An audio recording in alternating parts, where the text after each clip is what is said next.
Some of my colleagues recently announced they will object to the Electoral College results on January 6th, when the votes are counted during a joint session of Congress. Now, this is not unprecedented.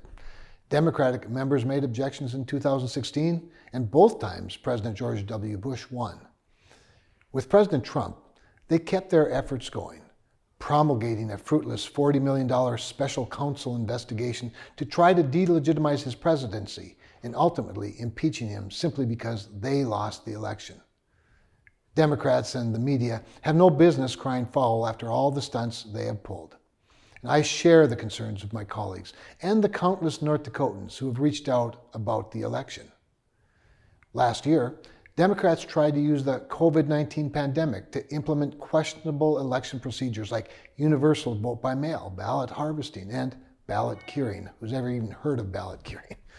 These practices and the subsequent lack of transparency in places like Pennsylvania, Michigan, Nevada, and Georgia have raised reasonable questions about the elections process which need to be addressed, regardless of whether it's enough to change the outcome of the presidential election or not.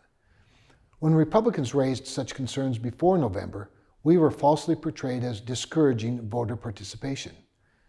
We need to get answers while taking appropriate steps to ensure states run their election in a transparent, trustworthy fashion, giving the American people confidence in our elections.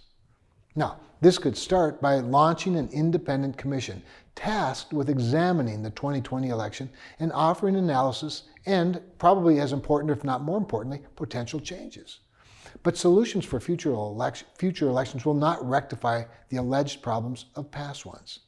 And while I share the concerns of those who plan to object, the Founding Fathers simply did not design a system where the federal legislative branch could reject a state's certified choice for president in favor of their own.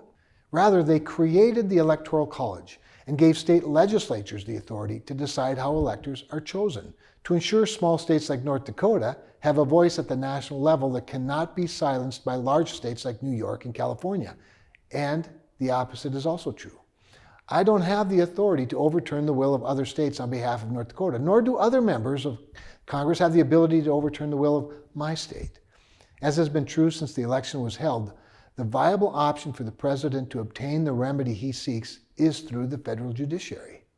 In light of these concerns, I'll not object to the Electoral College votes when they are counted. And unless overwhelmingly persuasive evidence is presented before the Senate when we debate the objections, I'll not vote to reject the results. This is not a vote I take lightly. Look, I've received overwhelming outreach from my constituents urging me to object and carefully weighed the arguments that they make and others are making. I hear them, I understand their perspective. But as with every other important vote, this is first and foremost a matter of conscience. And my conscience is captive to God, and I cannot in good conscience cast a vote to disenfranchise millions of Americans by overturning the Electoral College results in these states without sufficient evidence or clear constitutional authority. My oath is to the Constitution. It's disappointing that this vote has become the exclusive litmus test for whether or not a member of Congress stands with President Trump. Now, you'd have a hard time finding a more fervent, consistent, long-standing supporter of this president than I have been since he first announced his candidacy. I was very early in my support for President Trump, earlier than most of my critics. I worked as hard as I could in both elections to help him win, advocated for his agenda in Congress every step of the way, and raised over $200,000 to assist his legal efforts to overturn the election. And while I'm not pleased with the outcome of the election, objecting to the Electoral College votes is not an appropriate or effective way to change the results.